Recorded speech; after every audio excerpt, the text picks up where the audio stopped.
Into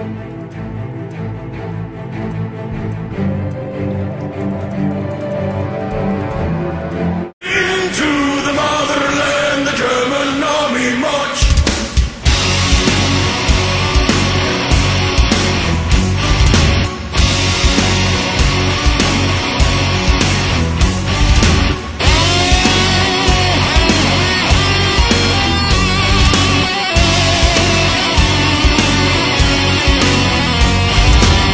The Soviet Union, summer 1943.